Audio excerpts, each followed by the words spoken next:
రామచంద్రమూర్తి సుగ్రీవుడు ఇద్దరు అగ్నిసాక్షిగా స్నేహం చేసుకుని పరస్పరం ప్రతిజ్ఞ చేసుకున్నారు.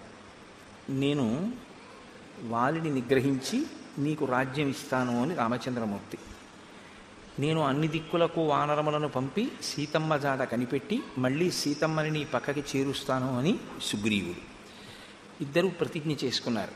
తర్వాత శోకార్తిని పొందినటువంటి సుగ్రీవుణ్ణి ఓదారుస్తూ రామచంద్రమూర్తి అంటారు, మీ ఇద్దరూ తోడ పుట్టినవారు కదా, ఏకోదరులు, అటువంటి వారికి మీ ఇద్దరి మధ్య ఇంత వైరం ఎందుకు ప్రబలింది?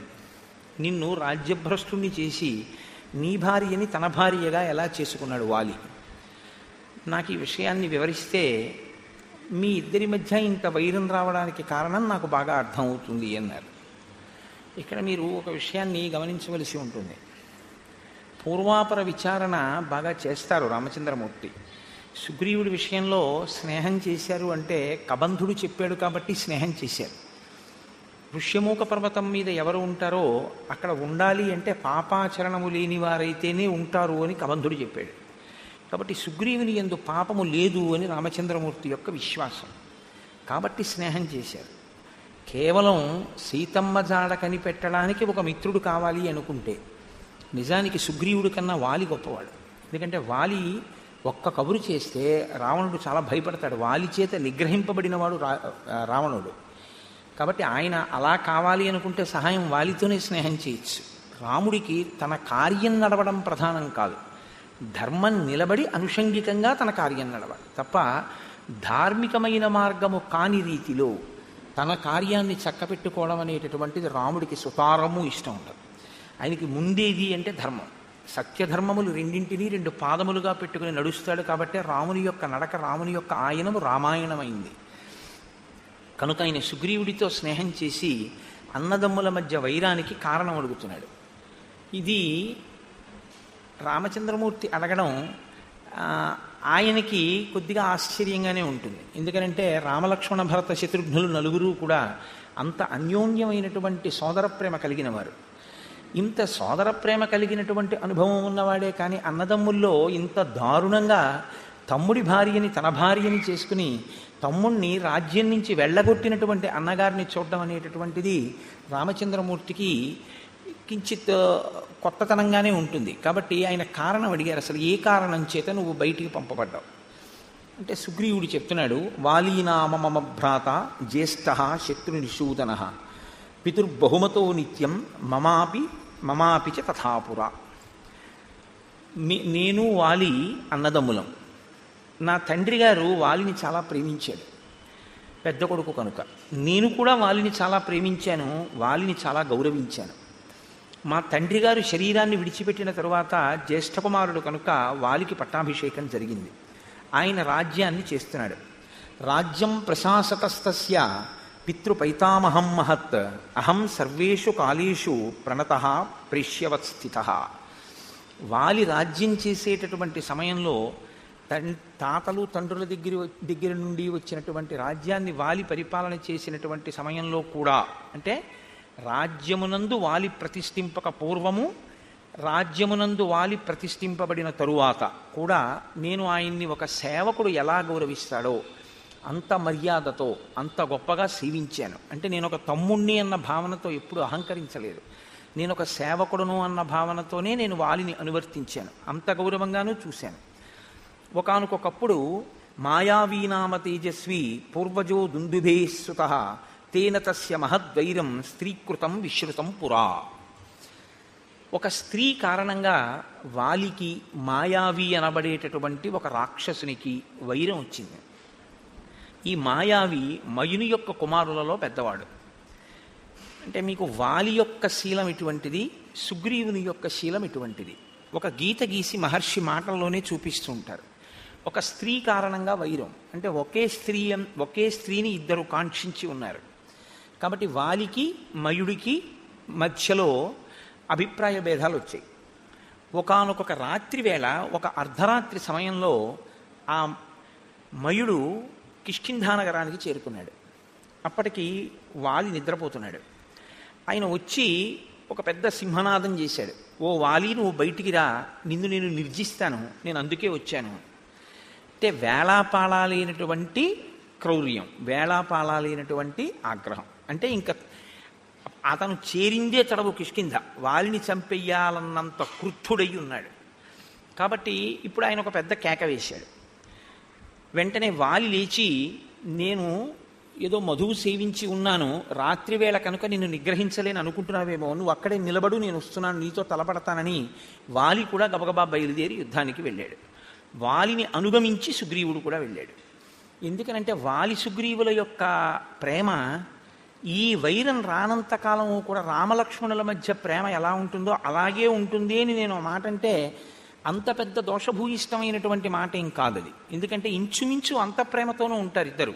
సుగ్రీవుడు అలా అనువర్తించాడు, వాలి కూడా అంత ప్రేమించినట్లే కనపడుతుంది మనకి. కాబట్టి సతుమే భ్రాతరం దృష్ట్వా మాం చ దూరాదవస్థితం అసురో జాత సంత్రాస ప్రదుద్రావ తతో భృశం. చాలా దూరం నుంచి వాలిని సుగ్రీవుణ్ణి చూశాడు.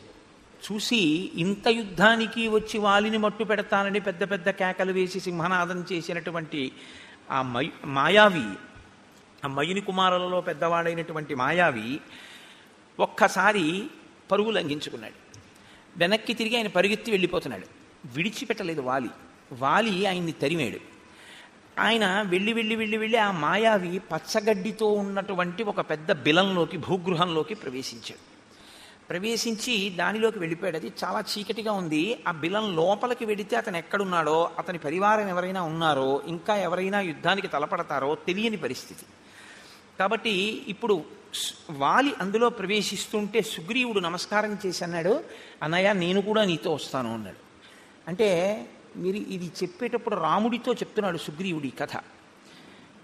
సుగ్రీవుని యొక్క మనస్సు ఎంత పరిశుద్ధంగా ఉందో, అన్న పట్ల భిన్నాభిప్రాయం ఉన్నవాడు కాడు, అన్న రాజ్యాన్ని కైవసం చేసుకుందామనేటటువంటి ఉద్దేశ్యం ఉన్నవాడు కాడు. కాబట్టి అన్న నేను నిన్ను అనుగమించి ఈ భూగృహంలోకి వస్తాను అన్నాడు.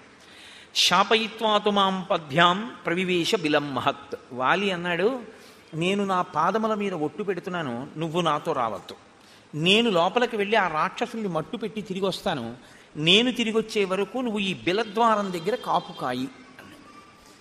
కాబట్టి ఇప్పుడు నేను ఈ మాట ఇతపూర్వం అరణ్యకాండలో రామచంద్రమూర్తి కూడా ఓసారి అన్నారు, నా పాదముల మీద ఒట్టు, నువ్వు సీతమ్మని తీసుకుని గుహలోకి వెళ్ళు, నేను యుద్ధం చేస్తాను 14,000 మంది ఖరదూషణాదులతోనని. కాబట్టి ఇప్పుడు సుగ్రీవుడు బిలద్వారం దగ్గర నిలబడ్డాడు. వాలి అత్యంత వేగంతో ఆ బిలంలోకి ప్రవేశించాడు. తస్య ప్రవిష్టస్య బిలం సాగ్రహ సంవత్సరో గతః. వాలి బిలంలోకి వెళ్ళిపోయాడు, సుగ్రీవుడు అక్కడ నిలబడ్డాడు. 1 సంవత్సరం అయిపోయింది. ఆయన తిరిగి రాలేదు. లోపల నుంచి ఏమీ చప్పుడు వినపడలేదు. 1 సంవత్సరం ఎదురు చూశాడు, తిరిగి వస్తాడేమోనని. రాలేదు. కానీ 1 సంవత్సరం అయిపోయిన తర్వాత సఫేనం రుధిరం రక్తం అహం దృష్ట్వా సుదుఃఖితః. నురుగుతో కూడినటువంటి రక్త ప్రవాహం ఆ బిలంలోంచి పైకి రావడం మొదలుపెట్టింది. పైగా లోపల నుంచి వాలి వేసినటువంటి ఆర్తనాదములు, అంటే కొంచెం భయంతో కూడినటువంటి కేకలులా వినపడ్డాయి సుగ్రీవుడికి. అవి భయంతో వేశాడా వేయలేదా కాసేపు పక్కన పెట్టండి, ఆయనకు అలా వినపడ్డాయి. అహం త్వవగతో బుద్ధ్యా చిహ్నైస్తై భ్రతరం హతం సిధాయ చ బిలద్వారం శిలయా గిరిమాత్రయా శోకార్తశ్చోదకం కృత్వా కిష్కింధామాగత సఖే. సఖే అంటే ఓ రామా, ఓ స్నేహితుడా అని రాముణ్ణి ఉద్దేశించి మాట్లాడుతున్నాడు. ఓ స్నేహితుడా, నాకు ఎప్పుడైతే వాలి యొక్క కేకలు వినపడ్డాయో, ఆర్తనాదములు వినపడ్డాయో, రాక్షసుల యొక్క హాహాకారములు కూడా నాకు వినపడ్డాయో, నేను వాలి రాక్షసుల చేతిలో నిహతుడయ్యాడు. అక్కడ ఒక్క మాయావియే కాదు, చాలామంది రాక్షసులు ఉన్నారు, అందరూ కలిపి వాలిని మట్టు పెట్టారు అని నిర్ణయానికి వచ్చాను. వచ్చి వాళ్ళు పైకి వస్తారేమోనని. ఎందుకంటే ఎప్పుడూ సుగ్రీవుడికి జీవితాంతం పోలికే. ఎటువంటి పోలిక అంటే, నా అన్నగారు చాలా గొప్పవాడు, నా అన్నగారు చాలా పరాక్రమవంతుడు, అన్న చెయ్యలేని పని నేను చెయ్యలేను అని ఒక ఆలోచన ఎప్పుడు సుగ్రీవుడికి. కాబట్టి నా అన్నగారే అంత ప్రమాదంలో ఉన్నాడంటే ఇప్పుడు నేను బిలంలోకి వెళ్ళి కానీ బిలద్వారం దగ్గర నిలబడగానే ఏం చేస్తాను? కాబట్టి లోపల ఉన్న రాక్షసులు పైకి రాకుండా చెయ్యాలనుకున్నాడు. అందుకని ఒక పెద్ద శిలను ఒక దాన్ని దొర్లించి తీసుకొచ్చి దాన్ని ఆ బిలద్వారానికి అడ్డంగా పెట్టేశాడు. ఇప్పుడు ఏమనుకున్నాడంటే, ఇక అందులోంచి రాక్షసులు పైకి రాలేరు, అందులో ఉండిపోతారనుకున్నాడు. వాలి ఉన్నా సరే వాలి కూడా పోతాడు, రాజ్యం తీసుకుందాం అనుకున్నవాడైతే సంవత్సర కాలం ఎదురు చూడడు కుట్ర చేయడానికి. పైగా అతను వెళ్ళిపోయేటప్పుడు శోకార్తశ్చోదకం కృత్వా అన్నాడు.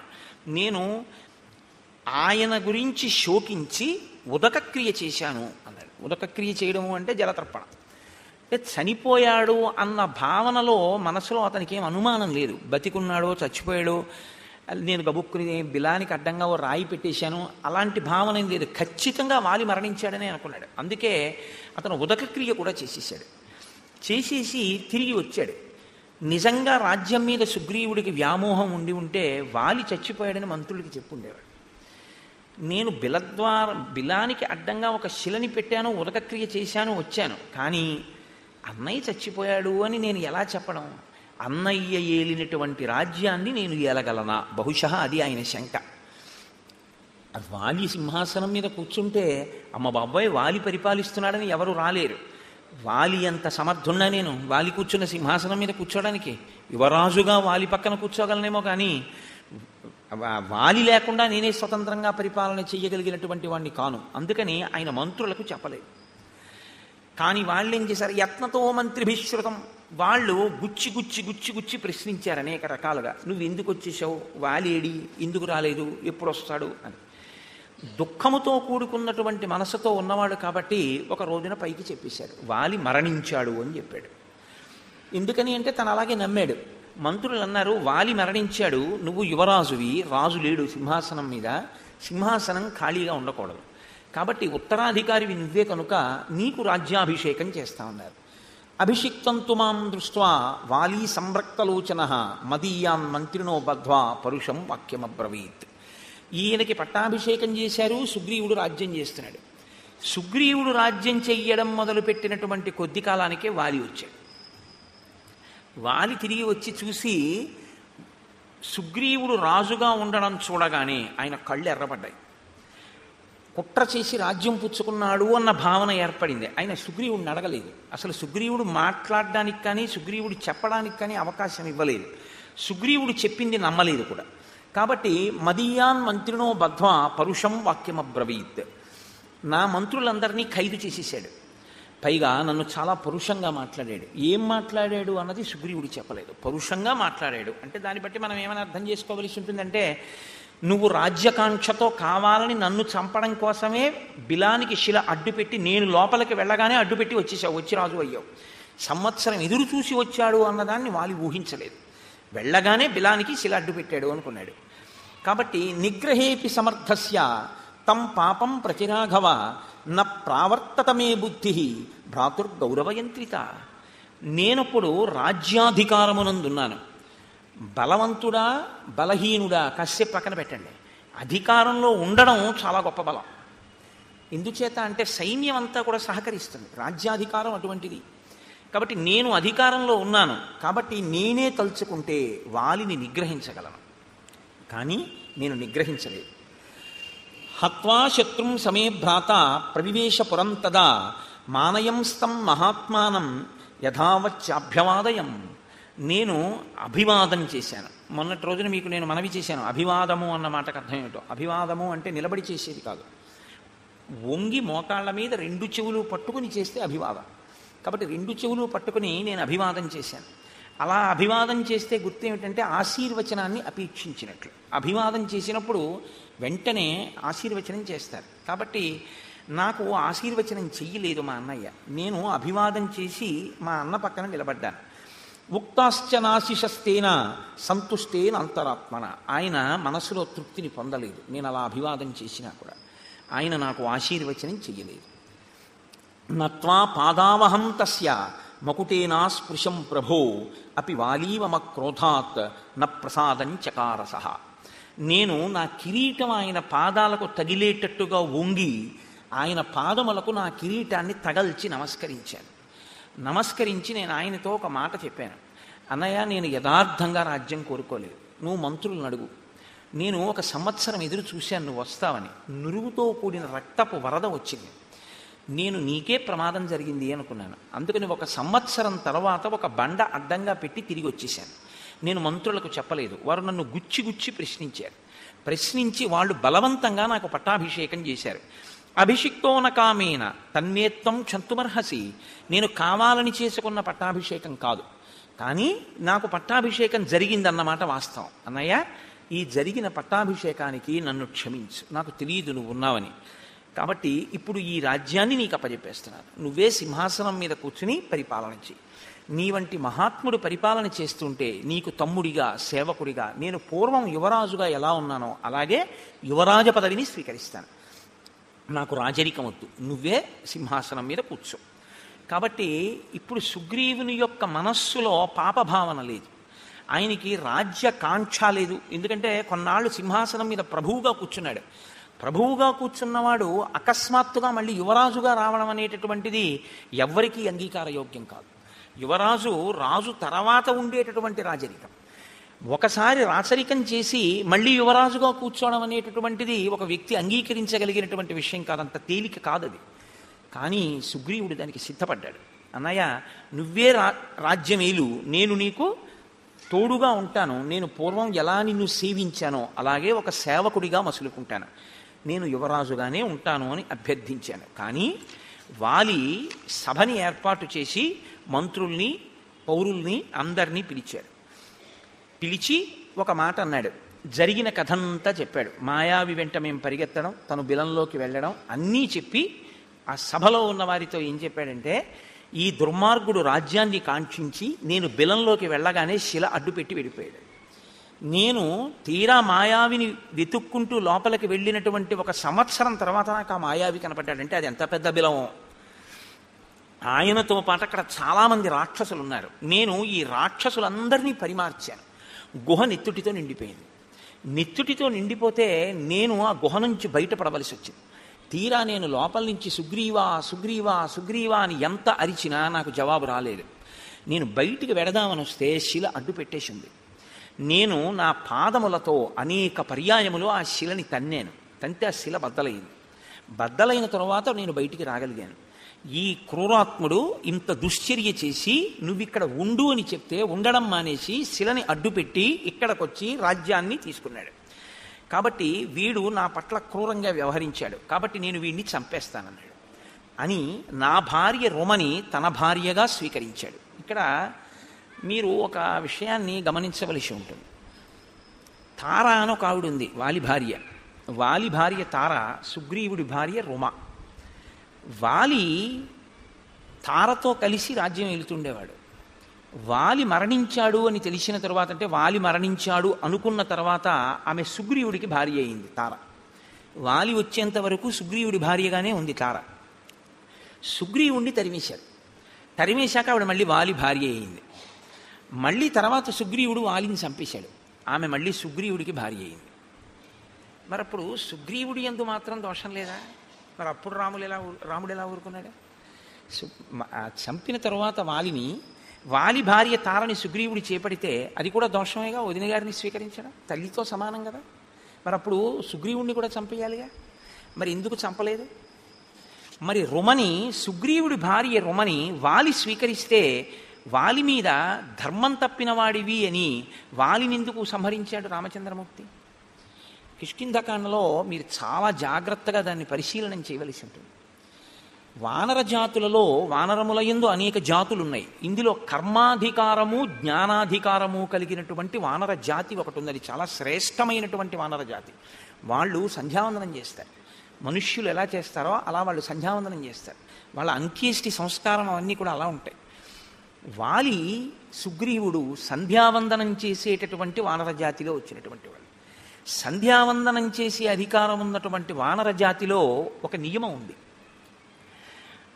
అన్న, వదిన, తమ్ముడు, మరదలు 2 జంటలు ఉండగా ఏ కారణం చేతనైనా అన్నగారు కానీ తమ్ముడు కానీ మరణిస్తే, మరదలు కానీ వదిన గారు కానీ మిగిలినటువంటి వారిని, అంటే ఒక ఉదాహరణ చెప్పాలి అంటే అన్నగారు మరణించాడు అనుకోండి, ఇప్పుడు ఆ వదిన గారు తనంత తాను కోరుకుంటే తమ్ముడికి భార్య అవ్వచ్చు.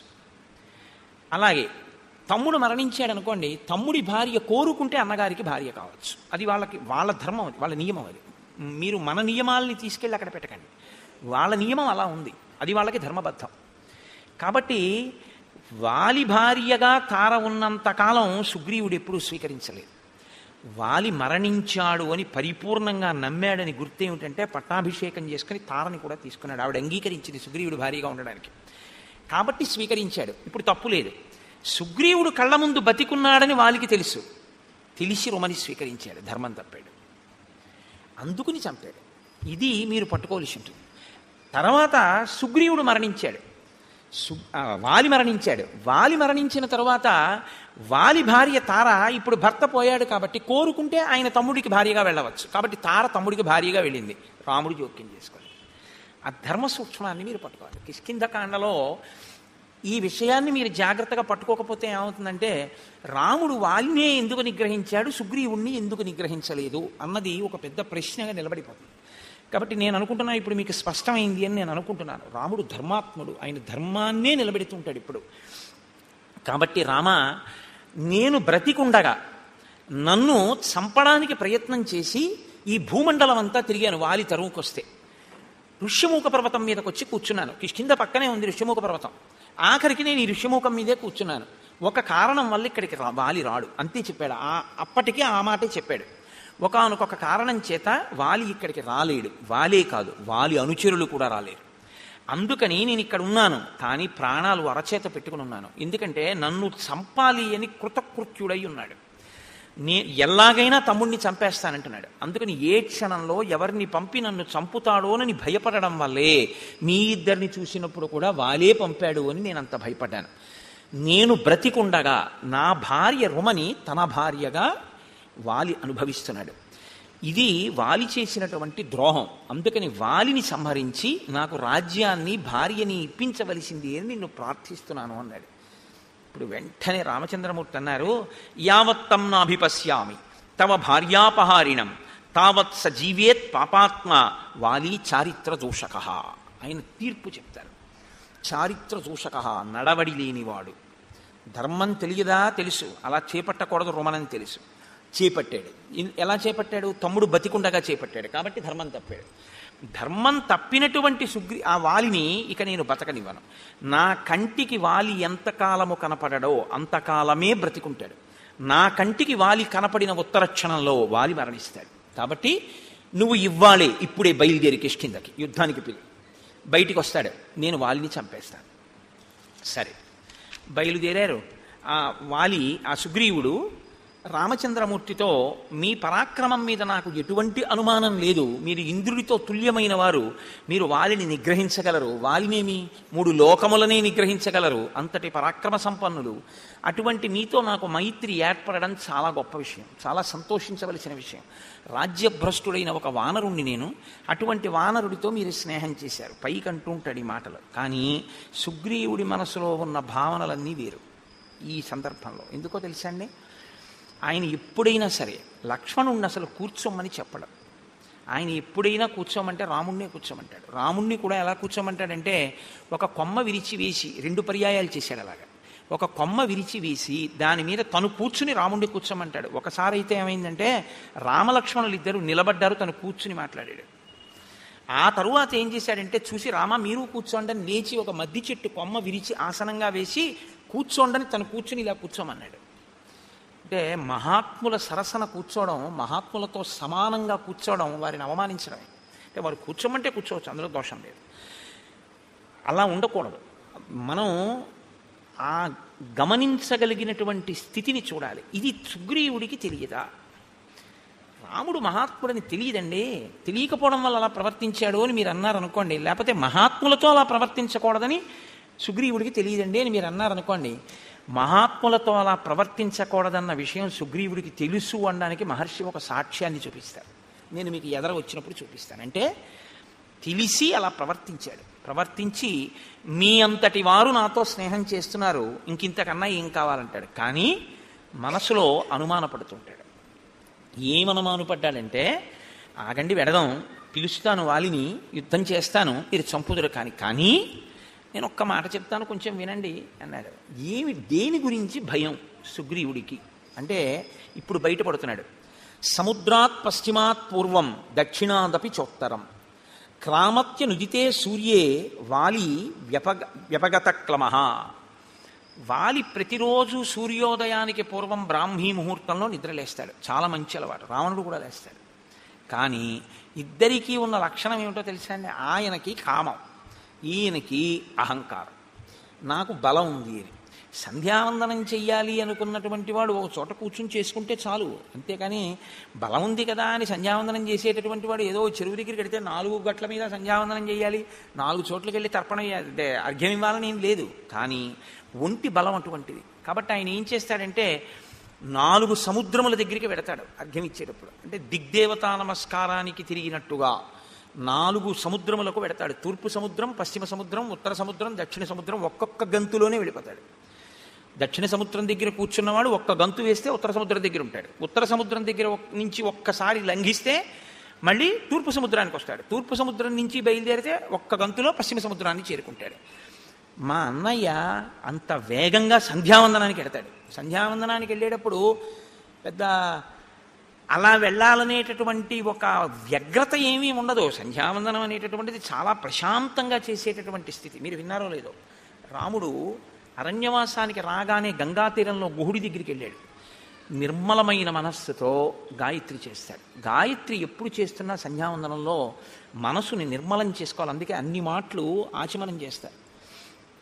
స్థూల సూక్ష్మ కారణ శరీరముల యందు ఉండేటటువంటి తాపములను నిగ్రహించి మనసుని నిలబెట్టి సంధ్యావందనం చేయాలి, గాయత్రి చెయ్యాలి. అది బుద్ధిని ప్రచోదనం చేస్తుంది. కాబట్టి రాముడు చేస్తే ప్రశాంత చిత్తుడై చేస్తాడు. వాలి చేస్తే తన బలాన్ని బయట పెట్టుకునేటట్టు చేస్తాడు. సంధ్యావందనంలా చేయాలి తప్ప సంధ్యావందనం వేళంబరానికి వెటకారాలకి సంధ్యావందనాలు చేయకూడదు. అది చాలా ప్రమాదం కూడా. అలాంటి పిచ్చి పనులు ఎప్పుడూ చేయకూడదు. దాన్ని చేసేటప్పుడు తదేక దృష్టితో జాగ్రత్తగా ఆ మర్యాదతో ఆ గౌరవంతో చేయవలసి ఉంటుంది. కాబట్టి 4 సముద్రముల దగ్గరికి వెడతాడు మా అన్నయ్య. ఒక్కొక్క గంతులో వెళ్ళిపోతాడు. అయిపోయిన తర్వాత ఏం చేస్తాడో తెలుసా? సంధ్యావందనం అయ్యాక అంటే సూర్యోదయం అయిపోయే లోపల ప్రాయశ్చిత్తం లేకుండా కదా అర్ఘ్యం ఇచ్చేయాలి. కాబట్టి త్వరతో ముందు సంధ్యావందనం చేస్తాడు. చేసిన వెంటనే ఏం చేస్తాడంటే అగ్రాణ్యారుహ్య శైలానాం శిఖరాణి మహాంత్యపి ఊర్ధ్వముత్పాత్య తరసా ప్రతిగృహ్ణాతి వీర్యవాన్. ఆయన పర్వతముల యొక్క శిఖరముల దగ్గరికి వెళ్ళి నించుంటాడు. నించుని ఆ పర్వత శిఖరములను ఊపి చేత్తో బంతులు పట్టుకున్నట్టు పట్టుకుంటాడు. పట్టుకుని ఈ శిఖరములను గాలిలోకి ఎగరేస్తాడు. ఎగరేసి పట్టుకుంటూ ఉంటాడు కింద పడకుండా. పర్వత శిఖరములను పిరికి ఆడుకోవడం మా వాడికి పొద్దున్నే చేసుకునే వ్యాయామం లాంటిది. బంతాట కింద లెక్కది. శిఖరములతో ఆడుకుంటాడు అలాగా. అంటే ఎంతటి బలవంతుడో, ఎంతటి వేగమున్నవాడో గమనించు. బలం ఉండడం ఒకెత్తండి, బలానికి పక్కన వేగం ఉండడం మరింత దిగునీకృత బలం. అది బలం ఉన్న చోట వేగం ఉండాలని లేదు, వేగం ఉన్న చోట బలం ఉండాలని లేదు. బలము వేగము కూడా ఉన్నాయనుకోండి, చాలా కష్టం ఇంకా పట్టుకోవడం. అంత వేగంగా వచ్చి మీద పడిపోతాడు. అంత వేగమున్నవాడు, అంత బలమున్నవాడు మా అన్నయ్య. బహవః సారవంతశ్చ వనేషు వివిధాద్రుమాః వాలినా తరసా భగ్న బలం ప్రథయతాత్మనః. మా అన్నయ్య పచ్చగా ఉన్నటువంటి ఆకులతో ఉన్న సాలవృక్షముల దగ్గరికి వెడతాడు. వెళ్ళి ఆకాశమంతెత్తు పెరిగిపోయి కొమ్మలతో రెమ్మలతో పచ్చి ఆకులతో ఉన్న సాలవృక్షం దగ్గరికి వెళ్ళి దాన్ని మొదలు పట్టుకుని ఒకసారి ఊపుతాడు. ఊపి పైకి చూస్తాడు. చూస్తే అపర్ణః, ఇహ ఆకులు ఉండవు ఆ చెట్టుకి, అన్ని ఆకులు కింద పడిపోతాయి. పచ్చాకు పడ్డం చాలా కష్టం, పచ్చాకు ఊడదు. కానీ మా అన్నయ్య సాలవృక్షాన్ని కదిపితే ఆకులన్నీ ఊడి కింద పడిపోతాయి. అంతటి మహాబలవంతుడు. అంటే ఏమిటి? నిన్ను నమ్మి నేను వెళ్ళొచ్చా? నేను వెళ్ళి యుద్ధానికి పిలిచిన తరువాత నువ్వు తట్టుకోలేకపోతే ఏదో వాలి చంపేస్తానంటున్నావు, మంచిదే పాపం, ఏదో మిత్రత్వంతో. కానీ తీరా అక్కడికి నువ్వు వచ్చి కాళ్ళు చాపావనుకో, నా పరిస్థితి ఏమిటి? వదిలిపెట్టండి నన్ను ఇంకా. కాబట్టి మా అన్నయ్య బలం ఏమిటో ముందు తెలుసుకో. అంటే రాముని మీద కించిత్ అనుమానం ఉంది. రాముని యొక్క బలం మీద పరిపూర్ణమైనటువంటి విశ్వాసం ఉన్నవాడు కాదు. ఈ మాట చెప్పిన తరువాత ఇంకొకటి చెప్తున్నాడు.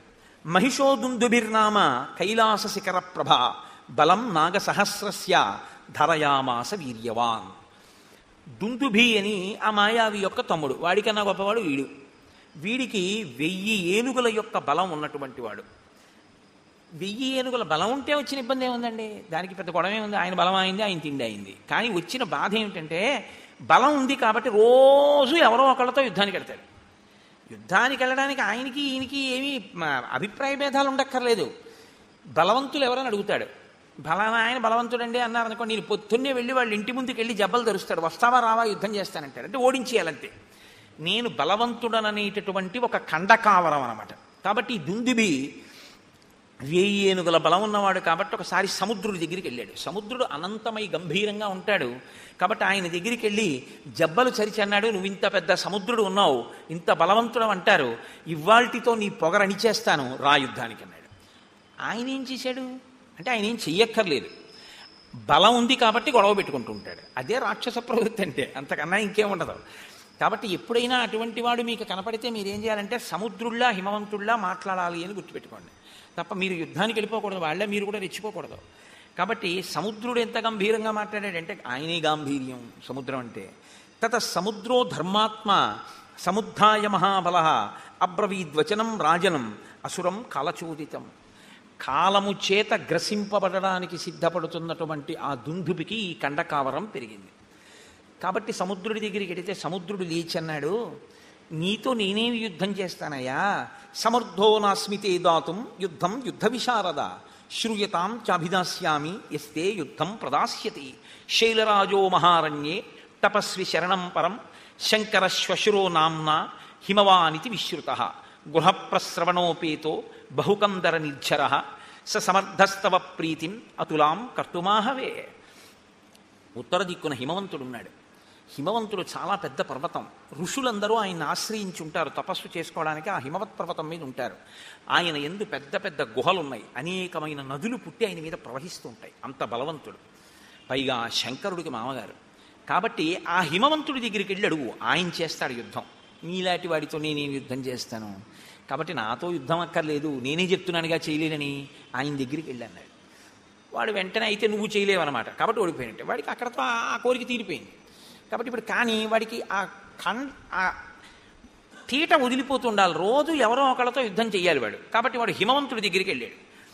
పిలిచి, నువ్వు నాతో యుద్ధం చెయ్యాలి, సముద్రుడు నీ గురించి ఇంత గొప్పగా చెప్పాడు, నేను నీతో యుద్ధానికి వచ్చానన్నాడు. అంటే ఆయన అన్నాడు, దేనికి యుద్ధం, మన ఇద్దరి మధ్య వైరం ఏం లేదు, నిష్కారణంగా నాతో యుద్ధం ఎందుకు అంటే, లేదు నాకు బలం ఉంది, నువ్వు బలవంతుడవో నేను బలవంతుడినో తేలిపోవాలన్నాడు. నీ అంత బలవంతుడిని నేను కాదని నేనే చెప్తున్నాను. నేనేదో తాపసులకి ఆశ్రయం ఇస్తూ ఉంటాను, వాళ్ళు తపస్సు చేసుకుంటూ ఉంటారు నా దగ్గర, నేను అందుకు పనికి వచ్చేవాడినే కానీ ఇలా యుద్ధాలు అవి నేను చేయలేనన్నాడు.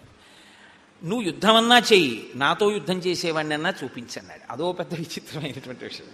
ఒక్కొక్కడి స్థితి, రాక్షసత్వం అన్న మాట అంత ప్రబలంగా ఉంటుంది వాళ్ళలో ఉండేటటువంటి మనఃప్రవృత్తి. అంటే ఆయన అన్నాడు, వాలీనామ మహాప్రాజ్ఞ శక్రతుల్య పరాక్రమ అధ్యాస్తే వానర శ్రీమాన్ కిష్కింధాం అతుల ప్రభాం స సమర్థో మహాప్రాజ్ఞ తవ యుద్ధ విశారద ద్వంద్వయుద్ధం మహద్దాతుం నముచేరివ వాసవ. నముచికి ఇంద్రుడికి యుద్ధం జరిగితే ఎలా ఉంటుందో అలా ఉంటుంది నువ్వు వాలితో యుద్ధం చేస్తే. కిష్కింధారాజ్యాన్ని పరిపాలన చేస్తున్నాడు, మహాబలవంతుడు, నీకు తగినవాడు, ఆయనతో యుద్ధం చెయ్యి, మీ ఇద్దరికీ సరిపోతుంది, బాగుంటుంది, నాతో ఎందుకు, అక్కడికి వెళ్ళి అన్నాడు. అంటే మళ్ళీ ఒక్క గంతులో అక్కడి నుంచి ఇక్కడికి వచ్చాడు. కానీ పాపం అప్పటికే తిరిగాడు కదండి. మరి ఓసారి సముద్రుడి దగ్గరికి వెళ్ళాడు, ఓసారి హిమవంతుడి దగ్గరికి వెళ్ళాడు. దేనికి, ఓ పుణ్యమా పురుషార్థమా, గొడవ తెచ్చుకోవడానికి వెళ్ళాడు. గొడవ పెట్టుకోలేదు వాళ్ళు గొడవ పెట్టుకోలేదన్న కక్ష కడుపులో ఉండిపోయింది. వాళ్ళు గొడవ పెట్టుకోలేదు, ఇవాళ నాకు యుద్ధం చేయడానికి ఒక్కడ దొరకలేదు, సూర్యాస్తమయం అయిపోయింది. వాడికి ఎంత బాధో చూడండి. ఏదో ఇవాళ నేను అయ్యో ఒక్క గుడికి వెళ్ళలేదు, ఒక్క గోపురానికి వెళ్ళలేదు, రామాయణంలో ఒక్క శ్లోకం చదవలేదు, ఒక్కసారి రామనామం రాయలేదు, రామరామ అనలేదు, ఇవాళంతా ఏమిటో ఇలా గడిచిపోయింది అని భక్తుడు విసుక్కున్నట్లు వాడికి చాలా కోపం వచ్చింది. సూర్యాస్తమయం అయిపోయింది, ఒక్కడు గొడవకు వచ్చిన వాడు లేడు, ఒక్కడితో యుద్ధం దొరకలేదు, చీకటి పడిపోయింది. వీడు వస్తాడో రాడో, పడుకున్నాడో ఏమో. కాబట్టి ఇప్పుడు రెచ్చగొట్టడానికి కిష్కింధ వెళ్ళాడు. అప్పటికే బాగా చీకటి పడిపోయింది, ఊరుకోవచ్చు, కానీ రేపు పొద్దున మళ్ళీ ఎక్కడికైనా వెళ్ళిపోతానంటాడేమో అని కంగారు, యుద్ధానికి ముందే సిద్ధం చేసేసుకుంటే పోతుందని. అంటే ఎంత వెర్రిగా ఉంటారో చూడండి ఒక్కొక్కళ్ళ మనస్తత్వం. మీరు ఇవి చూసి, రామాయణం చూసి అలా ఉంటారనుకోకండి. నేను పేర్లు చెప్తే బాగుండదు, పేపర్లలో చదవట్లా మీరు, ఎంతమందో ఇలాంటి వాళ్ళు. కాబట్టి అయిన దానికి కాని దానికి జబ్బలు చదవడం, రా నాతో అంటుండడం, ఎంత రాక్షసత్వంతో ఉంటారో. కిమర్థం నగరద్వారం ఇదం రుద్ధ్వా వినర్దసి దుందుభే విదితో మేసి రక్ష ప్రాణాన్ మహాబల. వాలి ఈ దుందుబి చేసినటువంటి హడావిడి విన్నాడు. ఆయన వచ్చినవాడు ఊరుకున్నాడా? ఒక మహిష రూపంలో వచ్చాడు.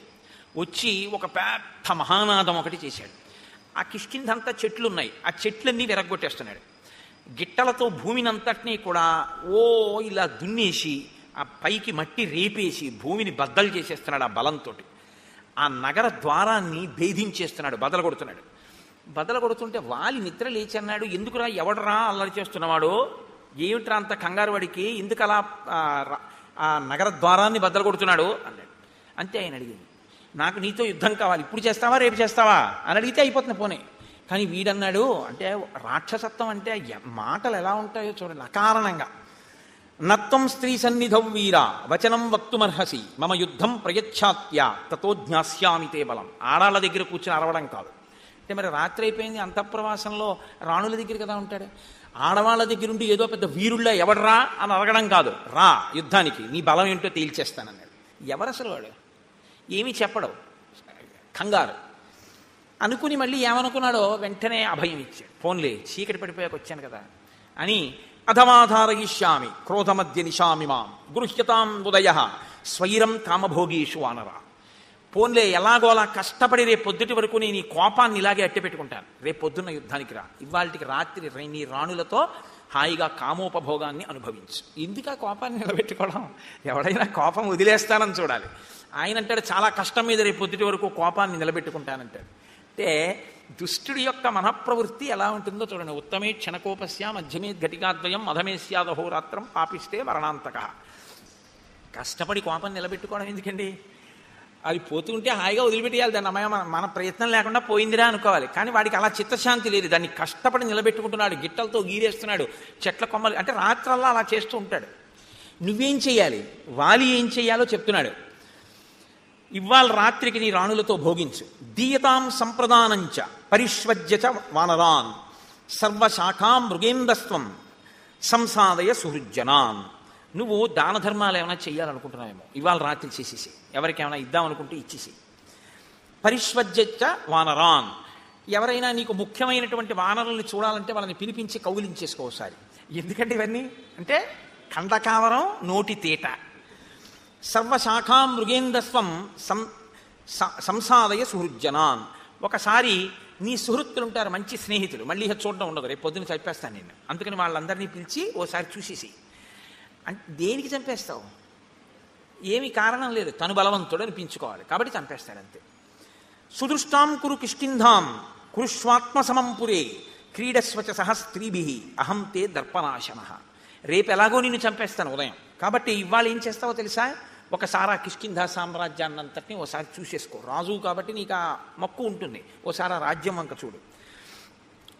నీకు ఇష్టం కాబట్టి ఆ రాజధాని వంక కూడా ఓసారి చూసేయి. ఇవాళ రాత్రి నీకు ఇష్టమైనటువంటి స్త్రీలు ఎవరున్నారో వాళ్ళతో భోగించి, రేపు పొద్దున నిన్ను చంపేస్తాను. యోహిమత్తం ప్రమత్తం వా సుప్తం వా రహితం భృశం హన్యాత్ స భ్రూణ లోకే త్వద్విధం మదమోహితం. అసలు ఇప్పుడే చంపేద్దాను.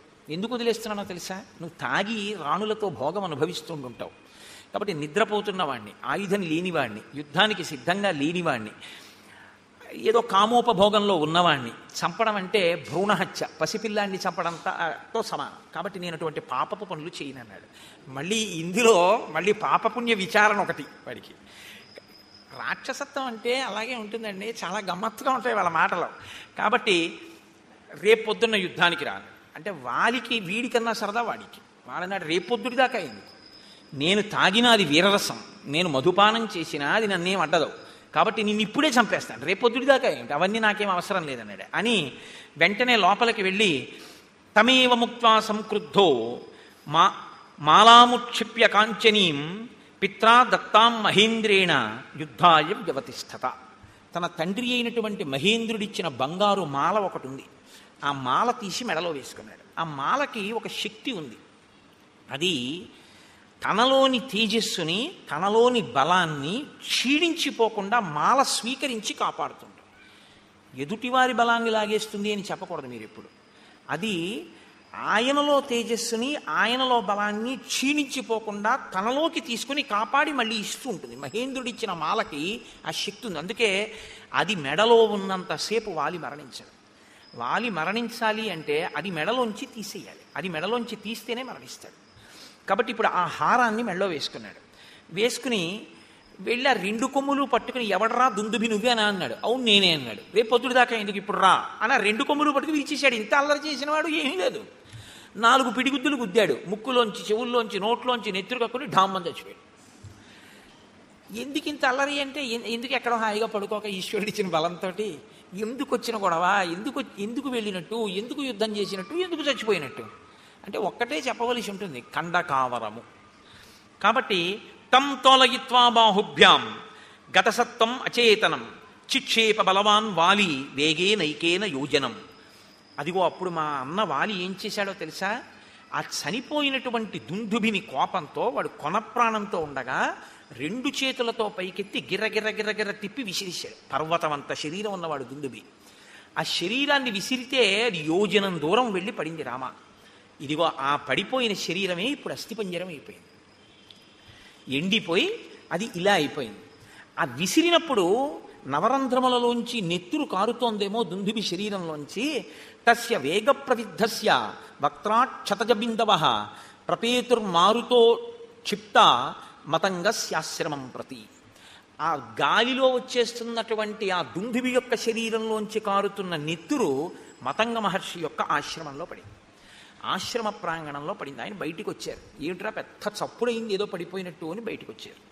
బయటికి వస్తే నెత్తురు పడిపోయింది అదంతా. ఆయన వెంటనే ఒకసారి అంతర్ముఖులై చూశారు, ఎందుకు పడింది ఇంత రక్తం అని. దుందుభి శరీరాన్ని వాలి విసిరాడు అని గ్రహించారు. ఆయన అన్నారు, వనం మత్ సంశ్రయం ఏన దూషితం రుధరస్రవై సంభగ్నా పాదపాశ్చేమే క్షిపతే హాసురీం తనుం. నేను ప్రాణప్రదంగా పెంచుకుంటున్నటువంటి చెట్లతో కూడినటువంటి ఈ ఆశ్రమం నేను నివసించేటటువంటి ప్రదేశం. దీన్ని కలుషితం చేశాడు వాలి. ఆ నెత్తుటి ధారలు ఇక్కడ పడేటట్టుగా విసిరాడు దుందుభి కళేవరాన్ని. కాబట్టి ఎవడైతే ఈ శరీరాన్ని ఇలా విసిరాడో వాడు ఈ ఆశ్రమంలోకి అడుగు పెడితే వెంటనే మరణిస్తాడు అని ఊరుకోలేదు ఆయన. సమంతాద్యోజనం పూర్ణం ఆశ్రమం మమకం యది ఆగమిష్యతి దుర్బుద్ధి వ్యక్తం సన భవిష్యతి. నేను ఎంతో కష్టపడి ఈ వనాన్నంతటినీ పెంచి పెద్ద చేసి కందమూలములు తింటూ ఉంటాను. నా బిడ్డల్లాంటివి ఈ చెట్లన్నీ. ఇటువంటి చెట్లన్నీ పాడైపోయేటట్టుగా విసిరాడు దుందుభి శరీరాన్ని. మరి పర్వతం అంత శరీరం పడిపోతే చెట్లు పడవండి. కాబట్టి ఈ ఆశ్రమంలోకే కాదు, ఆశ్రమానికి 1 యోజనం దూరంలో ఎప్పుడైనా వాలి లోపలికి వస్తే వెంటనే వాలి మరణిస్తాడు అని ఆయన అన్నాడు. వాలి ఈ కోపాన్ని పెట్టుకుని తన వాళ్ళని పంపించి పాడు చేస్తుంటాడేమో అని. దివసస్యాస్య మర్యాద యంద్రస్తాశ్వస్మి వానరం బహువర్ష సహస్రాణి సవై శైలో భవిష్యతి. వాలికి సంబంధించినటువంటి వాళ్ళు, వాలి సైన్యంలో ఉన్నవాళ్ళు కానీ వాలి పరివారంలో ఉన్నవాళ్ళు కానీ ఎవరైనా ఒక్కరోజు సమయం ఇస్తున్నారు. ఇప్పటికిప్పుడు వెళ్ళిపోమంటే వెళ్ళిపోరు. కాబట్టి 24 గంటలలో వాళ్ళు ఇక్కడ ఉన్నటువంటి ఈ ఋష్యమూక పర్వత శిఖరములన్నిటి నుంచి ఖాళీ చేసి వెళ్ళిపోవాలి. అలా కాని వెళ్ళకపోతే, వాళ్ళు ఈ ఋష్యమూక పర్వతాల మీద ఉంటే, నేను తిరుగుతున్నప్పుడు వాళ్ళు నా కంట పడగానే వాళ్ళు కొన్ని సంవత్సరముల పాటు శిలలైపోతారు అన్నాడు. అనేటప్పటికీ వాలికి సంబంధించినటువంటి వానరులు పర్వతం అంతా ఖాళీ చేసి కిష్కిందకి వెళ్ళిపోయారు. అంతమంది వానరులు ఋషిమూక పర్వతం నుంచి వస్తే చూసి వాలి అన్నాడు, మీ అందరు ఎందుకు వచ్చారన్నాడు. మహర్షి శపించారన్నాడు. ఆయన పరుగెత్తుకుంటూ వెళ్ళి మతంగ మహర్షి యొక్క కాళ్ళ మీద పడ్డాడు. పడితే మతంగ మహర్షి క్షమించలేదు. అలా కుదరదు, నీకు ఈ శాపం ఉంటుంది అని చెప్పి ఆయన లోపలికి వెళ్ళిపోయారు. కాబట్టి మా అన్నకి భయం. కాబట్టి మా అన్న ఎప్పుడూ ఈ దరిదాపులకు రాడు. అందుకని నేను ఈ ఋష్యమూక పర్వతం మీద మతంగ మహర్షి యొక్క ఆశ్రమం చుట్టూ ఉన్నటువంటి ప్రాంతంలో ఇక్కడ బ్రతుకుతున్నాను. కాబట్టి రామ, ప్రాణములు గుప్పెట్లో పెట్టుకుని ఉన్నాను. ఇది దుందుభి యొక్క కళేవరం అని ఇప్పుడు రాముణ్ణి ఇంకొంచెం దూరం తీసుకెళ్ళి ఇమే చ విపులాహ సాలాహ సప్త శాఖావలంబిన ఎత్రైకం ఘటతే వాలి నిష్పత్రయితుమోజస.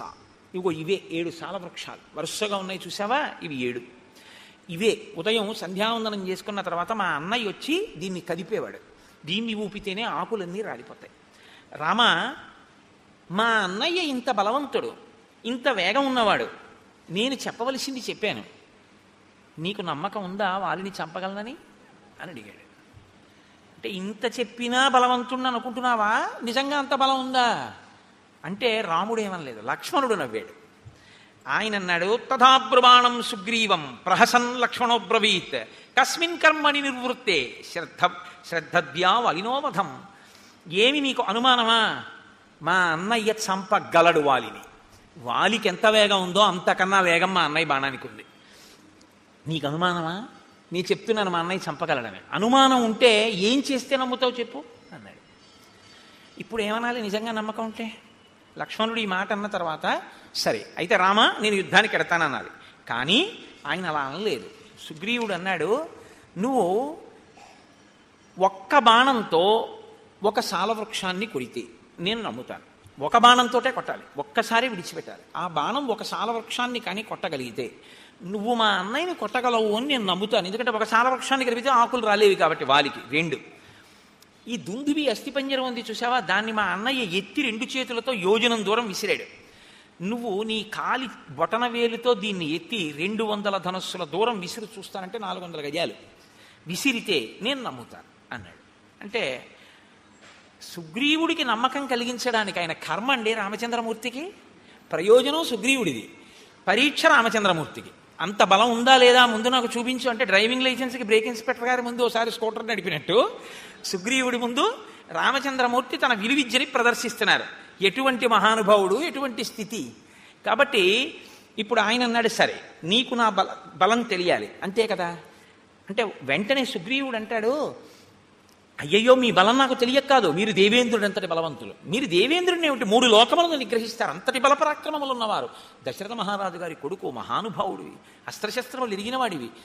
కానీ వచ్చిన ఇబ్బంది ఏమిటంటే మా అన్నయ్య బలం నాకు ప్రత్యక్షంగా తెలుసు, నీ బలం విన్నానంతే, నాకు ప్రత్యక్షంగా తెలియదు.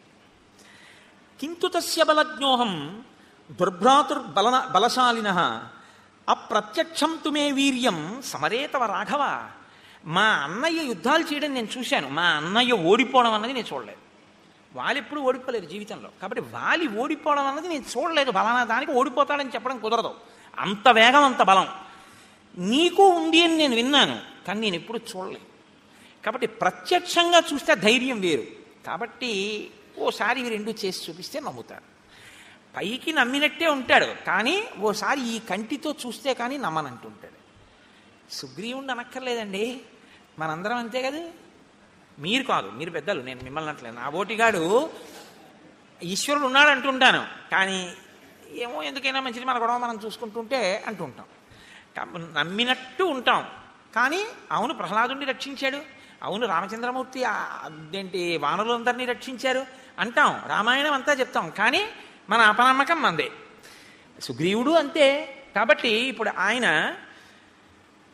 నీకు నమ్మకం కలగడం కోసం నేను ఈ దుందిపి కళేబరాన్ని ఎత్తి విసిరాలంతే కదా అని, ఏదైనా ప్రత్యయోస్మాసు విక్రమే తవ వానర ప్రత్యయం సమరే శిలాఘ్యం అహముత్పాదయామితే రాఘవో దుందుభే కాయం పాదాంగుష్ఠేన లీలయా తోలయిత్వా మహాబాహు చిక్షేప 10 యోజనం.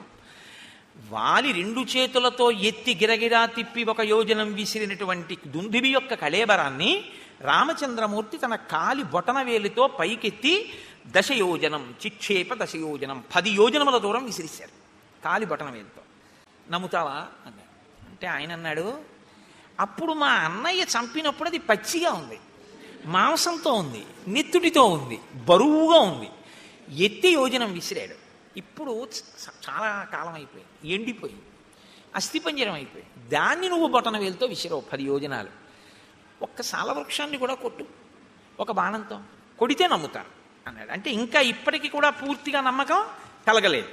వెంటనే రాముడు స గృహీత్వా ధనుర్ఘోరం శరమేకంచమానద సాలముద్దిశ్య చిక్షేప జాస్వనై పురయం దిశ స విసృష్టో బలవత బాణస్వర్ణపరిష్కృత భిత్వా సాలాన్ గిరిప్రస్థే సప్త భూమిం వివేశ ప్రవిష్టశ్చ ముహూర్తేన ధరాం భిత్వా మహాజవ నిష్పత్య చ పునస్తూర్ణం స్వతూణీం ప్రవివేశ తాన్ దృష్ట్వా సప్త నిర్భిన్నాన్ సాలాన్ వానరపుంగవ రామస్య శరవేగేన విస్మయం పరమంగతః. నీకు నమ్మకం కల్పించడానికి ఒక సాలవృక్షం కొట్టాలి ఒక బాణంతో, అంతే కదా అని ఒక ఘోరమైన బాణాన్ని తన అమ్ముల పొదలోంచి తీసి వింటినారికి సంధించి ఆకర్ణాంతము లాగి ఆ బాణాన్ని సాలవృక్షముల మీదకి ప్రయోగించాడు రాముడు. అది ఒక ముహూర్త కాలంలో, అంటే అనే లోపల 7 సాలవృక్షములను కొట్టి ఎదురుగుండా ఉన్న పర్వతము యొక్క శిఖరములను కొట్టి పాతాళలోకంలోకి వెళ్ళి పాతాళలోకాన్ని దర్శించి మళ్ళీ పైకొచ్చి రామచంద్రమూర్తి యొక్క అమ్ముల పొదిలోకి చేరిపోయింది ఒక ముహూర్తంలో. ఇది చూశాట. చూసి ఒక్కసారి విస్మయం పరమంగత. అబ్బా, ఇంత వేగమా రాముడి బాణానికి? మా అన్నయ్యదే వేగం అనుకున్నాను. అమ్మో, ఇలా అనేటప్పటికీ బాణం 7 సాలవృక్షములను కొట్టి పర్వతాన్ని కొట్టి ఛేదించి భూమిలోకి పాతాళంలోకి వెళ్ళి పాతాళ వివరాన్ని చూసి మళ్ళీ పైకొచ్చి అక్షయబాణ తూణీరంలోకి వెళ్ళిపోయి చేరిపోయింది. ఇప్పుడు ఇక నిలబడలేదట. ఇప్పటిదాకా ఆయన్ని నిలబెట్టి తను కూర్చుంటాడు. ఇప్పటిదాకా కొమ్మ కొట్టి ఆయన్ని ఇలా కూర్చో అని తను కూర్చోబెడతాడు. ఇప్పుడు చూశాడు రాముడంటే ఏమిటో. ఇప్పుడేం చేశాట? సమూర్ధ్య న్యపతద్ధూమౌ ప్రలంబీకృత భూషణ సుగ్రీవ పరమప్రీతో రాఘవాయ కృతాంజలి. ఇప్పుడు ఆయన ముందు ఇలా వంగిపోయాట. వంగిపోయి 2 చేతులతో అంజలి ఘటిస్తే ఆభరణములు వేలాడాయి.